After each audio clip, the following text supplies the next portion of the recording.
i t'escolto. I era una senyora gran d'uns 60 anys, no li vaig preguntar l'edat, però més o menys ho vaig intuir per la història que em va anar explicant, no? La seva història és una història de país, no és una història de la senyora Carmen, que em va dir que es deia Carmen, és una història de país. Ella em va començar a dir que ella no ha treballat sempre però no ha cotitzat i per tant no cobra cap pensió, que qui cobra una pensió és el seu marit, que a més tenia una malaltia de cor, segons em va explicar, una pensió de 600 euros, i es troben vivint amb aquesta pensió i que aquesta pensió és l'únic que tenen per assumir la pujada de l'IVA, la pujada de la llum, la pujada de totes les factures que els hi van arribant, que normalment em deia ens gastem mensualment uns 30-40 euros en medicaments cada mes per la malaltia que tenia el seu marit, pagant l'euro per recepta i el copagament, no? I explicava una mica una certa desesperació. Aquesta situació de la Carmen no és una situació aïllada al nostre país. Al nostre país, la setmana passada, fa 15 dies, sortien estadístiques que deien que el 40% de les famílies no poden assumir despeses extraordinàries. Quan tu llegeixes enquestes et preguntes què deuen ser despeses extraordinàries, no? Doncs despeses extraordinàries són que se'ls espatlla la rentadora, que el fill que tenen, doncs, no sé, es faci mal o hagi d'anar al dentista perquè s'ha fet mal i per tant és una despesa que no cobreix la seguretat social, o que se'ls espatlli el cotxe. Això són despeses extraordinàries i avui al nostre país hi ha un 40% de famílies que quan tenen una despesa que els surt d'allò d'arribar a final de mes, del que tenen per arribar a final de mes, ja no ho poden ni assumir. Sumat a tot això, hi ha 100.000 famílies que ja no arriben cap mes a final de mes. Cap mes, ni un. No és que no puguin assumir despeses extraordinàries després de pagar l'habitatge, les factures, el menjar de cada mes i d'aguantar. No, és que ja no hi arriben 100.000 famílies a casa nostra. Clar, una persona quan té aquesta visió del país i quan la vivim, segur que també la viviu, no? I coneixeu molts casos al vostre voltant. Primer de tot ens preguntem com és que pot passar això al nostre país, no? Com és que no podem ajudar aquesta gent a arribar a final de mes? Clar, si nosaltres d'alguna manera fem política, i això ho explica molt bé l'Oriol Junqueras, la gent d'Esquerra Republicana, és per ajudar a la nostra gent, per ajudar la gent, per tenir un millor estat del benestar, per garantir-los un estat que els ajudi i que no els suposi obstacles constants, no? Per viure i per poder-se treballar al seu futur.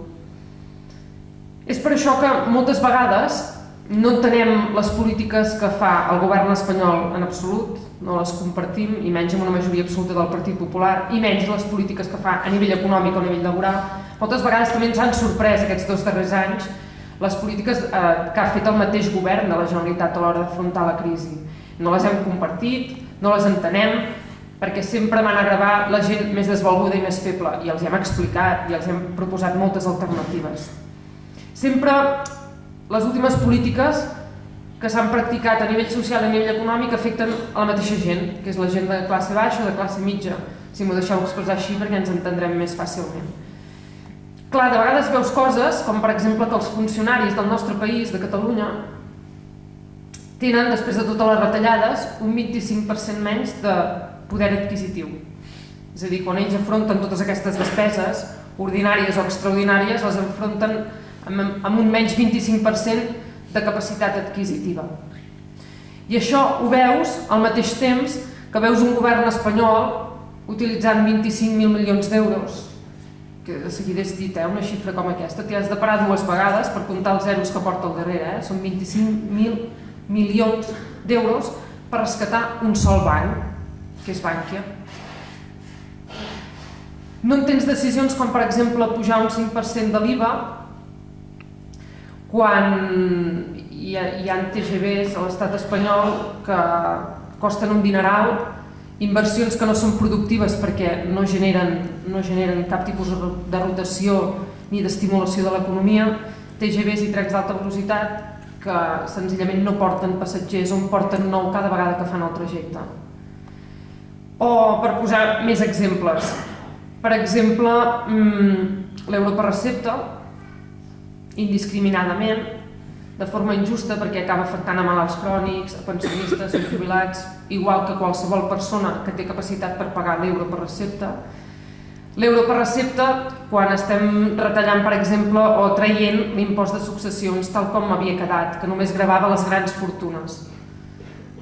Només recuperant l'impost de successions per a les grans fortunes, que és tal com havia quedat, tal com l'havíem deixat, i per tant eximint a tota aquella gent que vol adquirir una herència, que s'han treballat els seus pares de bona fe, però que no la poden pagar moltes vegades, que són gent de classe mitjana o de baixa. Per tant, tornant a recuperar l'impost de successions per a les grans fortunes, segurament ens estalviaríem l'euro per recepta. Hi ha moltes possibilitats de buscar ingressos alternatius. I nosaltres som molt crítics perquè no entenem com s'han explorat. A ningú li agrada pagar impostos elevats i segurament hi ha gent que critica el fet de pagar impostos. Nosaltres hem de defensar els impostos si són justos i si són equitatius, perquè la capacitat impositiva, la fiscalitat, és una manera de redistribuir la riquesa al nostre país. El govern recapta uns impostos i els inverteix en polítiques socials, educatives, sanitàries, una forma de redistribuir, per tant, la capacitat. Ara bé, hi ha impostos que nosaltres posaríem, per exemple, sobre les centrals nuclears, sobre les elèctriques, sobre les entitats financeres respecte als dipòsits bancaris. No són invents d'Esquerra Republicana, no, ja està inventat tot això. Per això també ho proposem, perquè són impostos que estan contrastats, que estan acreditats, que ja els estan utilitzant estats com Holanda, com Alemanya, com França, i que reporten ingressos nous que aquí ens haguessin permès fer front a moltes retallades, no haver-les hagut de fer directament. Això ens preocupa. Hem proposat moltes vegades al govern de la Generalitat que implementi aquests impostos, en comptes, per exemple, de l'euro per recepta, en comptes, per exemple, de retallades dràstiques als sous dels funcionaris, en comptes, per exemple, de reduir les despeses sanitàries, educatives, etc. El govern de Catalunya tampoc no ho ha volgut fer. En aquest sentit, som crítics amb aquesta política perquè creiem que és un error fer caure la càrrega, l'esforç de sortir de la crisi a les classes mitjanes o baixes. La Carmen, la senyora que us explicava abans, em deia també que tenia 3 fills, té 3 fills, i que aquests fills tenien nets, no recordo quants em va dir, però vaig intuir que eren bastants. Dels 3 fills, 2 estan a l'atur. I el tercer em va comentar que tenia un treball, pel que vaig entendre, bastant precari. Els nets els mantenen la Carmen i el seu marit. De fet, ella em deia que se'n voldria tornar a Extremadura. Feia més de 30 anys que vivien a casa nostra, però que tenia moltes ganes de tornar-se a Extremadura, perquè m'explicava que cada estiu, quan anaven a Extremadura a passar les vacances, es donaven compte que es vivia molt millor, a un nivell de vida molt més baix i amb una capacitat de poder participar de prestacions socials molt més a l'abast. Allà els joves tenen les seves oportunitats encara, tot i que l'economia tampoc està per tirar coets, però em va comentar que tenia nebots que se'n sortien prou bé, amb oficis o amb carreres universitàries. Aquí no, aquí tenia 2 fills que no tenien feina i no veia la possibilitat que acabessin trobant feina, mantenia els nets almenys a l'hora de dinar, pel que vaig entendre, i aquest és un dels drames que tenim al nostre país també, els joves sense futur. Les xifres també ens posen els pèls de punta. 30.000 joves se'ns diu que ja han marxat del nostre país. Els joves són el nostre futur. I de fet nosaltres fem política també pels nostres fills, perquè ells també tinguin oportunitats. 30.000 joves fora del nostre país perquè aquí no troben feina, no només la feina que els agradaria fer, d'acord amb el que han estudiat, això ara ja és demanar molt, sinó senzillament que no troben feina, és preocupant per al futur d'un país que vol ser pròsper, que vol aportar més que no pas haver de ser un país dependent. El 52% dels joves estan a l'atur i poques perspectives de futur tenen, no? I aquesta també era una part de la història que reflectia la Carmen i que també explica la situació del nostre país. Clar, quan veiem aquesta situació i quan veiem un govern espanyol llançant diners, desenes de milions en TGVs que no tenen passatgers, o malgastant recursos amb aeroports que no tenen avions, o al mateix temps veiem 850.000 aturats a casa nostra, famílies que no saben com arribar a final de mes, ciutadans amb dificultats per pagar l'euro per recepta. Davant d'això nosaltres només podem oferir una solució, que és la que venim defensant en un partit polític que té 80 anys d'història, que és la independència. Davant d'això, com deia el Roger, només podem lluitar per tenir un estat amb estructures, amb recursos econòmics i amb plenes competències i amb veu directa a Europa, perquè volem parlar directament amb Europa, perquè pugui construir un estat que doni sortida, que doni futur i que doni oportunitats a tothom qui hi viu. Això no només ho veiem, per sort, la gent d'Esquerra Republicana ara. Ara ja ho veu i defensa una gran majoria al país. I això és el que representa la manifestació del passat 11 de setembre, de la passada diada. Gent que arriba a la independència des de molts motius diferents i molts motivats per la situació de crisi, molts motivats per la situació de desigualtat que veuen respecte a altres territoris de l'estat espanyol, molts motivats perquè es donen compte senzillament que volen ser com la resta de ciutadans del món, que tenen un estat que treballa a favor i que no només els va a la contra.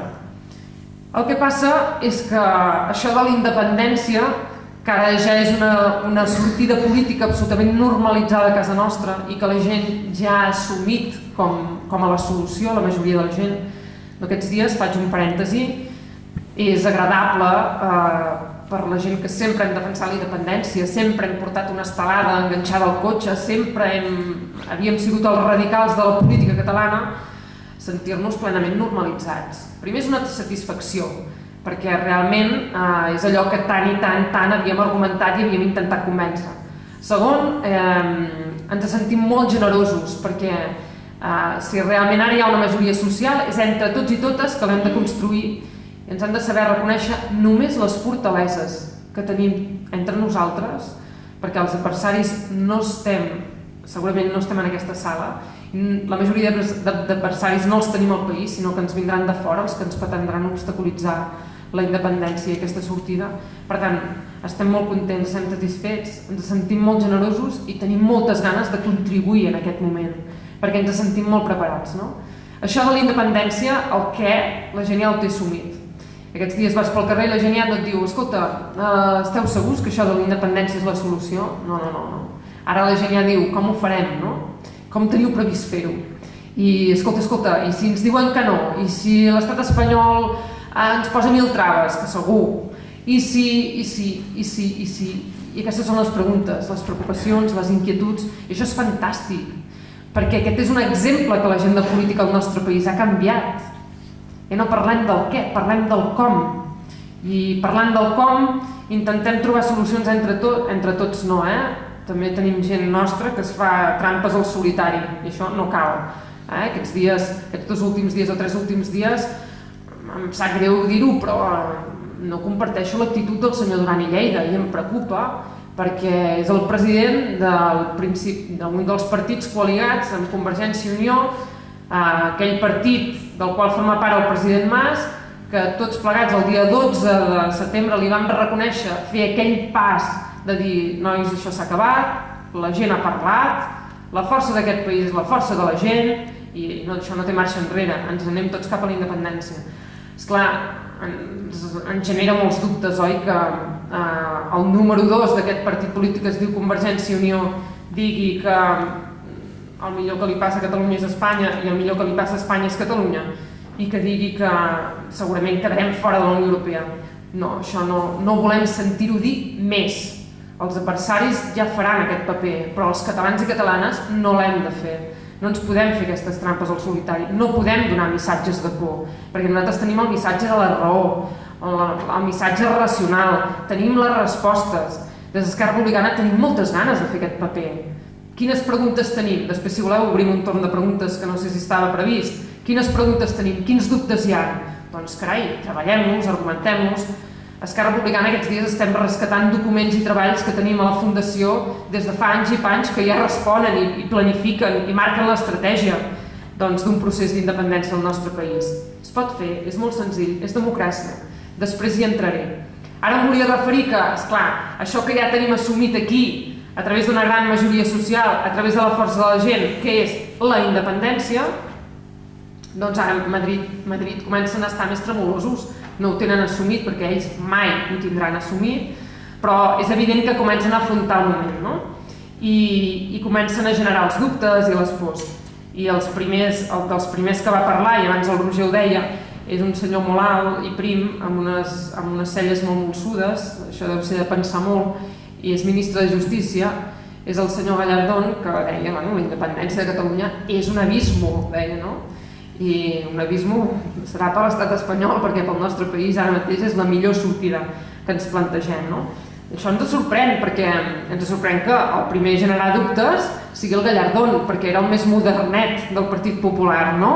Almenys semblava més progressista, alcalde de la capital o exalcalde de la capital, que el senyor Vidal Quadras digui les bajanades i les tonteries que diu des del Parlament Europeu, doncs ja hi estàvem acostumats, perquè ja coneixem el senyor Aleix Vidal Quadras, però que el senyor Gallardón doncs plantegi aquests dubtes, la veritat és que sorprèn. El senyor Gallardón va arribar a dir en un fòrum un dia que això de la independència, a part de ser un abismo, ho acabarem ràpid, o sigui, el dia que s'hi posin enviarem la policia i s'ha acabat, no? Això és greu, és greu. Fa 3 setmanes vaig tenir l'oportunitat de participar al congrés de l'Scottish National Party, del Partit Nacionalista Escocès, els que estan al govern i els que han acordat un referèndum ja amb el govern britànic per la tardor del 2014. Els explicava a aquesta gent, vaig tenir l'oportunitat de fer una conferència i els explicava en quina situació vivíem, estaven tots interessantíssims, des de la manifestació ens mira tothom, això és fantàstic. Imagineu-vos quin pas van fer el dia 11 de setembre, els escocesos no ens miraven mai, això en sou conscients, ens miraven més aviat de reüll, nosaltres hi teníem relacions històriques a nivell de partit, però no els interessava que féssim gaire res junts perquè no és que els hi féssim pels catalans, ja estaven d'acord en que teixíssim complicitats i a Europa sempre hem treballat junts i hem defensat moltes coses al Parlament Europeu junts, els hi fa por l'estat espanyol i catalans mantinguem-nos una mica separats perquè no volem que l'estat espanyol influeixi el Regne Unit. Clar, no, perquè el Regne Unit, com a mínim, ja hi ha demòcrates, allà hi ha gent que la transició democràtica la van fer fa molt de temps i sobretot són demòcrates, no? L'estat espanyol no. I això, quan els expliques aquestes declaracions de ministres espanyols als escocesos, es posen les mans al cap. I allà al congrés de l'Scottish National Party hi havia representants del govern britànic. I esclar, esfereïts, no? Realment. Bé, hi ha més declaracions de ministres, el García Margallo, que és el ministre d'Afers Exteriors, és un dels que també s'ha posat bastantes medalles, no? Primer deia que això de la independència tampoc no res, ni en parlaven, l'ignoraven, i ara ja diu que si els catalans declarem la independència quedarem eternament fora de la Unió Europea. Bueno, està bé que ens digui que quedarem eternament fora de la Unió Europea perquè com a mínim també està assumint el què. Està assumint que algun dia declararem la independència i això està bé, ha fet un pas més. Diu, tu, aquests van en sèrio, declarant la independència els he d'amenaçar que quedaran fora de la Unió Europea eternament. Doncs ha fet un pas més, com ha fet també molta gent al nostre país, d'assumir que el que toca fer és posar un pas ferm a la independència. La senyora Carmen, extremenya d'origen, es plantejava tornar a Extremadura i va intentar convèncer els seus fills d'anar cap allà. Els seus fills li van dir que el seu país era Catalunya i que a més el que volien era que Catalunya fos independent i estaven convençuts que Catalunya independent amb un estat a favor se'n sortirien i que no estarien en la mateixa situació que estan. La senyora Carmen votarà independència el 25 de novembre perquè està convençuda que és la millor manera d'ajudar els seus fills, que Catalunya tingui els recursos i les competències pròpies d'un estat. La senyora Carmen tenia molts dubtes i tenia moltes pors i és evident que la senyora Carmen no mira TV3, que de vegades ja ens costa, ni escolta Catalunya Ràdio, sinó que sent més vegades que nosaltres molts ministres espanyols perquè està acostumada a informar-se per altres canals i mitjans audiovisuals. I ella mateixa deia, bueno, però és que jo ja estic d'acord amb els meus fills, i els meus fills em diuen: mare, tu has de lluitar perquè, no per tornar a Extremadura, no, per tornar perquè Catalunya sigui lliure i perquè realment aquí puguem tenir el nostre futur. Jo ja ho faré perquè els meus fills, jo els hi faig cas. Diu, però esclar, diu, això no es pot fer. Diu, ho sabeu, la gent d'Esquerra Republicana, que això que proposeu no es pot fer, Quins problemes tenim? Doncs clar, la Constitució espanyola, la Constitució espanyola diu que no es pot fer. Aquests dubtes, que són els que té la Carmen i són els que ja ha començat a argumentar el govern espanyol i a defensar i no pararan, són els dubtes que hem de respondre i que hem de resoldre. I deixar molt clar que el que anem a fer és molt normal. És tan normal que, de fet, abans que nosaltres gairebé ho han fet tots els estats del món, en altres èpoques. Mireu, hi ha els politòlegs, que són aquells científics que es miren la ciència política com si fos una ciència, que ho és, també, doncs que estudien la política i l'evolució de la política. I llavors hi ha alguns politòlegs, i el més important és que hi ha alguns juristes, fins i tot, que a dia d'avui, la majoria són internacionals, hi ha algun politòleg català que ja ho recull i que també ho teoritza, però la majoria són politòlegs internacionals, que ja diuen que estem davant de la quarta onada mundial de sorgiment de nous estats. I t'ho diuen gent que ha estudiat i que viu i que treballa i que es mira la realitat des de fora de Catalunya, des de fora de l'estat espanyol i alguns des de fora de la Unió Europea. I diuen, bueno, en el món podem dir que aquest segle ja hi haurà la quarta onada de sorgiment de nous estats. I aquests estats seran Escòcia, el Quebec, Groenlàndia, Flandes, Catalunya i el País Basc. Els científics que es miren la política com una ciència ja ho estan dient. En què es basen per dir això? Es basen en la realitat, senzillament, i com la ciència miren les estadístiques que es van produint, els contextos socials, polítics i econòmics, i es donen compte que la situació en què es troben aquestes nacions, aquests pobles, és una situació molt similar a la tercera onada de nous estats. Hi ha hagut 3 de sorgiment, d'etapes en què han sorgit, han explosionat nous estats per circumstàncies polítiques, econòmiques i socials.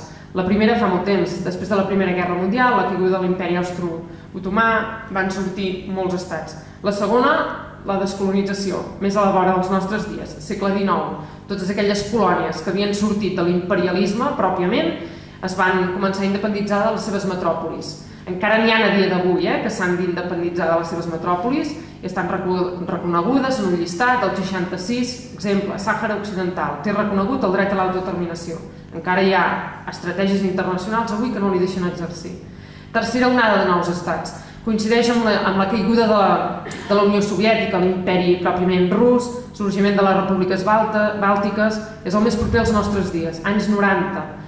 Repúbliques bàltiques i també la desfeta de la gran Iugoslàvia amb el sorgiment de totes les repúbliques balcàniques.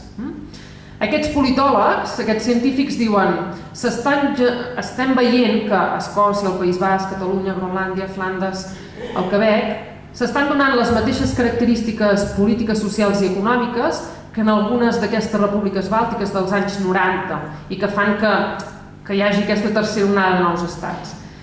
Mireu, us explicaré els requisits que veuen, les condicions que veuen que es donen a Catalunya i a totes aquestes nacions i que fan preveure que en un temps molt imminent esdevindrem un nou estat.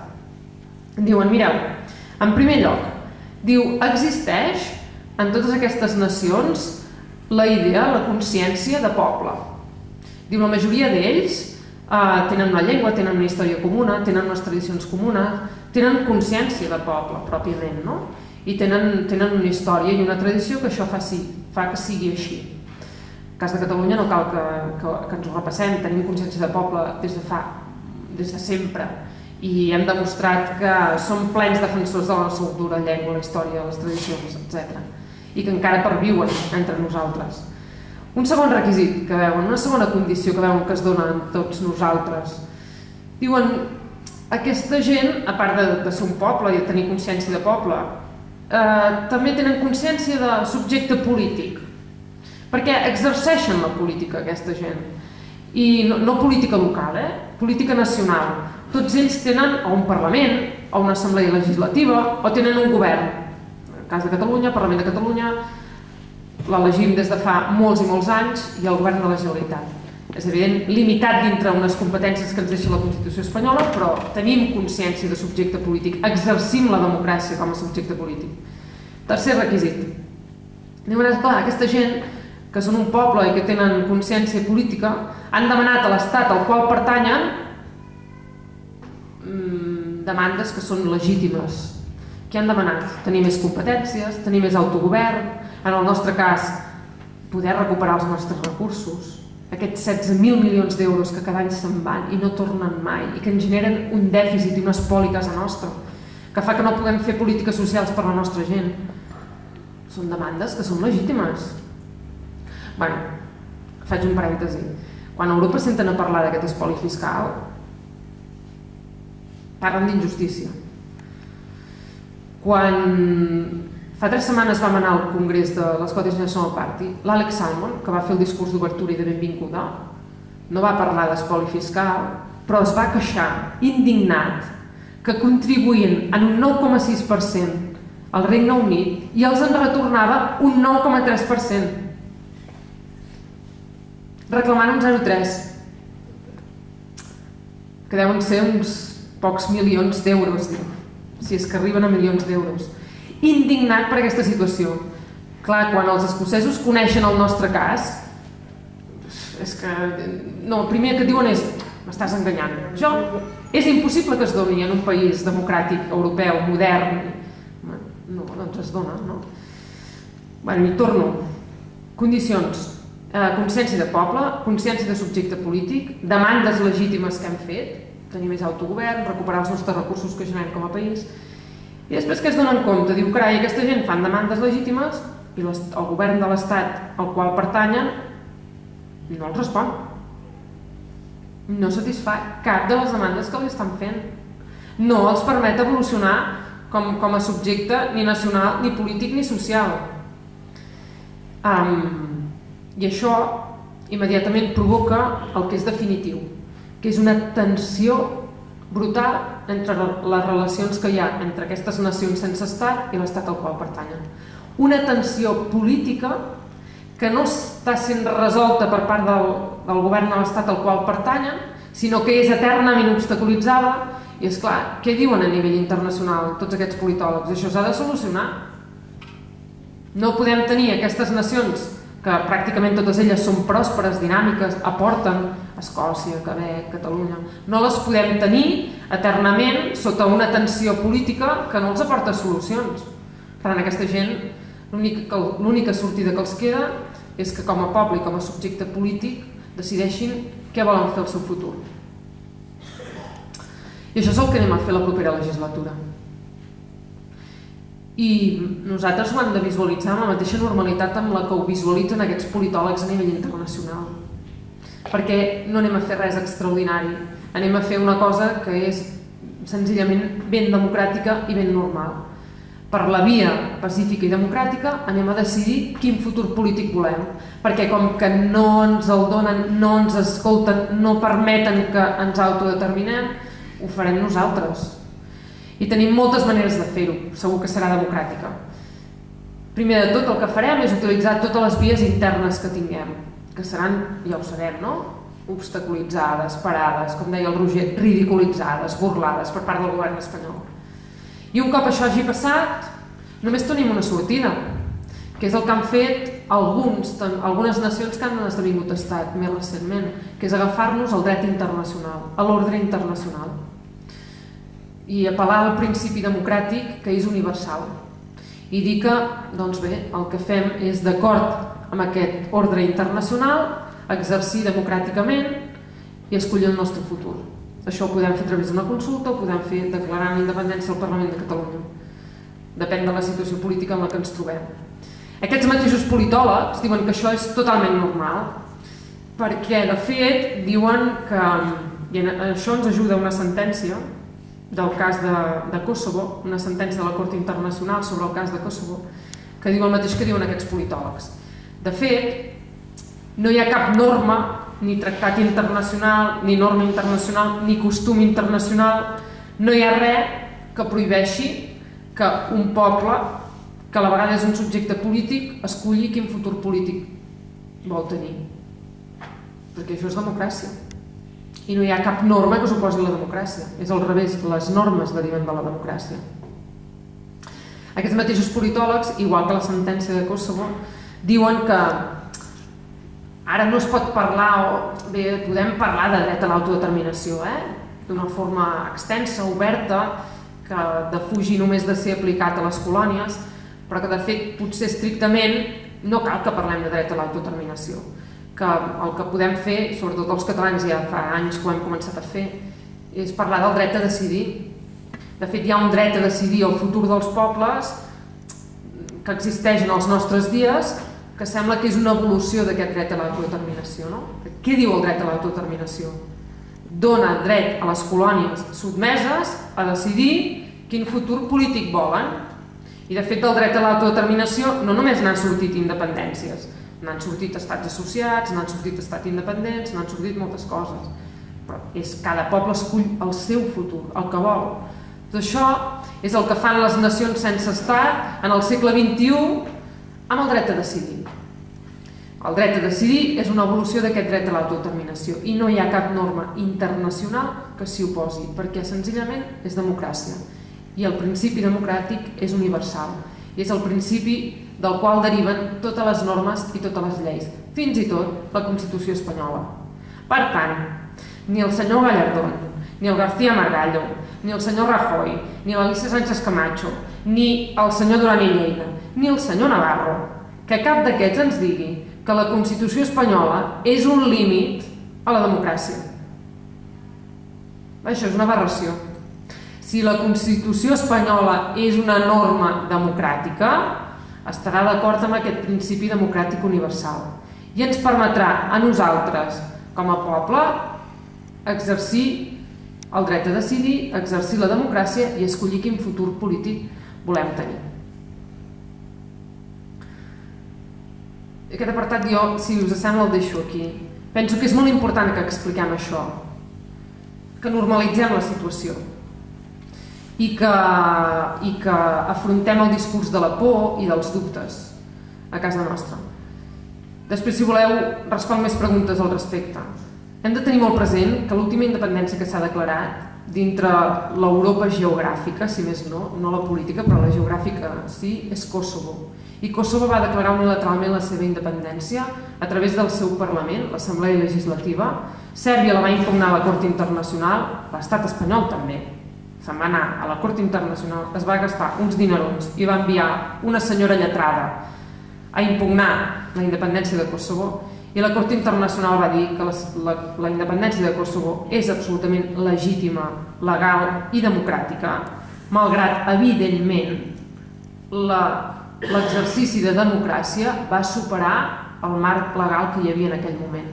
I això és el que farem nosaltres. Per què volem fer això? Perquè això només és instrumental. Volem fer això perquè volem sortir de la crisi. Volem fer això perquè volem construir un nou estat. I l'estat que s'imagina Esquerra Republicana és la República de Catalunya. Una república socialment justa, socialment avançada. Una república de Catalunya que no permeti que cap ciutadà que visqui aquí es quedi despenjat del sistema. És a dir, que tots els homes i dones d'aquest país tinguin els drets bàsics garantits, la sanitat, l'educació, perquè això no han de ser preocupacions de la gent. La gent ha de tenir tot això resolt per poder treballar el seu futur. Una república que volem en igualtat d'oportunitats, que tothom tingui les mateixes oportunitats. Una república que volem construir amb un nou sistema polític, perquè estem farts de sentir-nos criticats pels polítics que hi ha hagut sempre i les maneres de fer política que no compartim. Tenim ganes de canviar això, perquè sistemes polítics molt més democràtics han de ser sistemes transparents, que no deixin possibilitat a la corrupció, gens ni mica. Hem de retornar en aquest sistema polític que volem nou el poder al ciutadà, perquè el poder polític ha quedat massa segrestat a mans de les institucions i a mans dels polítics, i això no pot ser. Si hi ha corrupció en aquest país és perquè el ciutadà ha perdut tots els instruments de control, també respecte als polítics, les institucions i la gestió pública. I això ho hem de poder acabar. Nosaltres, que som republicans, i republicans no només vol dir que no estarem mai d'acord amb un sistema de govern basat en una corona i una monarquia, no només vol dir això, vol dir precisament que el que volem és ciutadans lliures i compromesos, ciutadans polítics que tinguin tot el poder per exercir el control al sistema democràtic. En això es basa un sistema obertament democràtic. I per fer això podem començar posant 2 o 3 instruments. Us en posaré 3 exemples molt ràpids. Primer, una oficina antifrau que funcioni amb totes les competències, sigui imparcial i cap govern la pugui manipular. Segon, una llei per la transparència i la informació pública. Les administracions han de ser de vidre, que no vol dir que hagin de ser fràgils, vol dir que han de ser transparents.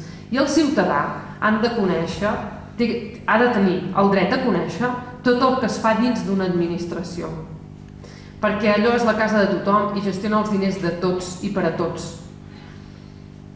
En aquest sentit, una llei d'accés, de transparència i d'accés a la informació pública, que no és una cosa que ens inventem nosaltres, que quasi tots els països europeus ja la tenen, la que està més avançada és la del Regne Unit, per exemple, que es va aprovar fa molt poc temps, que recordareu l'any 2005 que es van destapar uns certs casos de corrupció de dietes de diputats britànics.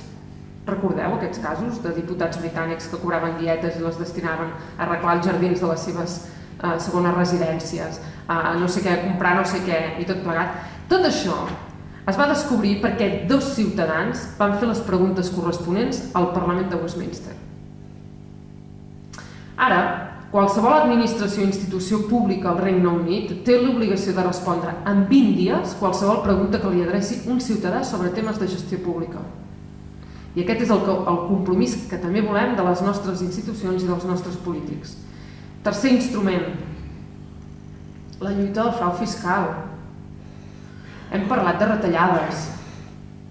I és molt trist haver de fer tots esforços per les retallades que estem patint, tots, quan estem visquent en un estat, ja dic l'estat espanyol, que segons els estudis europeus té un 25% de frau fiscal. Un 25% d'economia submergida, de gent que no paga els impostos. Sabeu les retallades que ens hauríem estalviat si tinguéssim una administració tributària eficaç, eficient i que posés per davant de tot la prioritat de lluitar contra el frau fiscal? Que ho estem pagant entre tots, això. Un altre instrument. Nosaltres tenim ganes de dissenyar, de construir un dels estats europeus més moderns a nivell democràtic, més pròsper a nivell econòmic, perquè podrem fer-ho. Tindrem els instruments per ajudar els nostres empresaris, per optimitzar la nostra economia. Podrem generar instruments com, per exemple, els que hi ha en alguns estats europeus com Alemanya. Instruments que ajuden, a dia d'avui, en plena crisi, els empresaris alemanys a exportar. Assumeixen els costos d'exportació dels empresaris, els ajuden a fer plans estratègics a l'hora de buscar mercats. Els nostres empresaris, sort que són emprenedors, llestos, intel·ligents, alguns d'ells. D'altres avui han de tancar i segurament no podran tornar a obrir mai més la seva empresa o el seu negoci. Per sort, tenim 43.000 empreses que ja s'estan buscant la vida fora de l'estat espanyol. Per què? Perquè tenim sort que el mercat espanyol ha caigut. La demanda en el mercat espanyol fa molt temps que ha caigut i s'han vist amb l'obligació. Però us imagineu que haguéssim pogut ajudar a tots aquells empresaris que per culpa que el mercat espanyol ha caigut i no tenen demanda espanyola s'han hagut de buscar la vida i no l'han pogut trobar en mercats externs?